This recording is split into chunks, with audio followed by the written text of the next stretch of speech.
এই আপু, আপনাকে তো আগে পরে আমরা কখনো দেখি নাই। আপনি আগারগাঁওতে কই থেকে হঠাৎ করে আসলেন? না, কই থেকে না ভাই, আমি 15 দিন ধরে আছি এখানে। আসলে কি কেক বিক্রি করতে আসছেন নাকি ভাইরাল হইতে আসছেন? না ভাইয়া, কেক সেল করতে আসছি, মানে আমার পেজের প্রমোট করতে আসছি। আমার পেজ আছে কেকের, কেক সেল করবো ওই পেজ দিয়ে।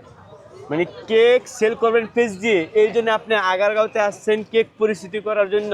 জি, আমার পেজ প্রমোট করার জন্য। আপনি আগারগাঁওতে কয়দিন হয়েছে? সবাইকে জানানোর জন্য যে আমি ভালো কেক বানাতে পারি, এটা সবাই খাইলে বুঝতে আচ্ছা, পারবে। আপনি যে ভালো কেক বানাইতে পারেন, পেজে দেখলে বুঝবে না যে ভালো কেক মানে টেস্ট ভালো আছে নাকি। আচ্ছা, আপনি যেহেতু বললেন 15 দিন ধরে আপনি এখানে কেক বিক্রি করেন, জি।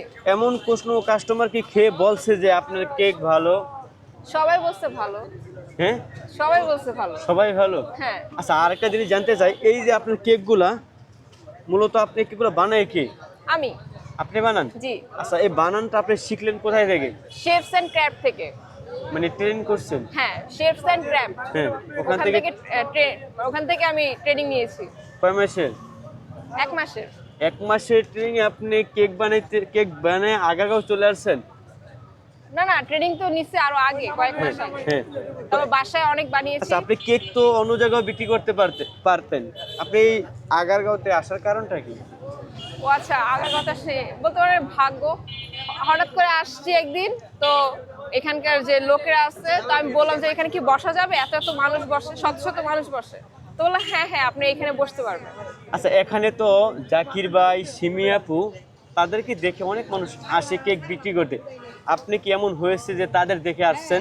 না না, আমি তাদের দেখে আসি নাই, আমি এখানে ঘুরতে এসে দেখি যে মানে শত শত মানুষ কেক বিক্রি করতেছে, আর পাশাপাশি আর অন্যান্য আইটেমও বিক্রি করতেছে। আচ্ছা, আপনি কি কখনো জাকির ভাই, সিমি আপুর কেক খেয়েছেন? না, আমি জাকির ভাই কেক খাইনি। এখনো খান নাই? সিমি আপুর খেয়েছেন? হ্যাঁ, সিঙ্গাপুর থেকে 1 পিস খেয়েছিলাম। খেয়েছেন। আচ্ছা, আপনার কেক বেশি মজার নাকি সিমি আপুর কেক বেশি মজার? এটা তো আমি বলতে পারবো না। আমি Singapore red velvet cake 1 piece try করেছিলাম, আর বাকিগুলো ট্রাই করিনি। আচ্ছা, ওটা আপনার কিরকম মনে হইলো? 100 টাকা অনুযায়ী ঠিক আছে, পারফেক্ট। মানে আপনি 10-এ কত দিবেন তার কেক? 10-এ 10। 10-এ 10? জি, মানে 100 টাকা অনুযায়ী আপুর কেক ঠিক আছে, একদম পারফেক্ট। এত মজার, আপনি 10-এ 10 দিয়ে দিলেন? হ্যাঁ, কারণ কেক মানে তো অনেক খরচ হয়, তো অনেক খরচ হয়। রেড ভেলভেটের চিজ ফ্রস্টিং করতে হয়, অনেক অনেক অনেক কস্টিং। আচ্ছা, আপনার কেক যে আপনি নিজে বানান, আপনার কেক কি আপনার নিজের কখনো খাওয়া হয়েছে? হ্যাঁ, আমি তো প্রতিদিনই খাই। আপনার কেক আপনি কত দিবেন? 10-এ? আমার কেকে আমি কত দিব? 10-এ 8। আচ্ছা, এই যে 10-এ 8 দিলেন, আর এমন কোনো কি কমতি আছে যেখানে আপনি 10 দিলেন না আপনার নিজের কেক? না, আমার কমতিটা হচ্ছে আমি যখন ওই যে ডিম আর চিনি বিট করার পর যখন ময়দা মিলাইতে যাই, তখন আমার ফোমটা ডাউন হয়ে যায়।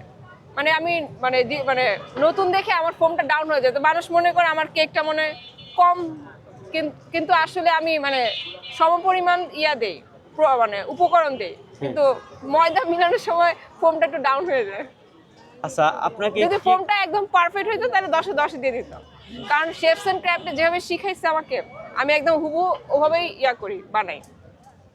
আচ্ছা, আপনাকে কেক বানাইতে মূলত সাহায্য করে কে? সাহায্য আমি সব একাই করি। আপনি নিজে একাই করেন? জি। প্রতিদিন কয়টা কেক বিক্রি করেন? প্রতিদিন তো ভাই 2টা। 2টা কেক? হ্যাঁ। আপনি কোথায় থেকে আসেন? মিরপুর 10। মিরপুর 10 থেকে আপনি আগারগাঁও মাত্র 2টা কেক নিয়ে আসেন। এই যে আপনার যাওয়া আসা ভাড়া টাকা কি হয়? জি ভাইয়া, যাওয়া আসা ভাড়ার টাকা হয়।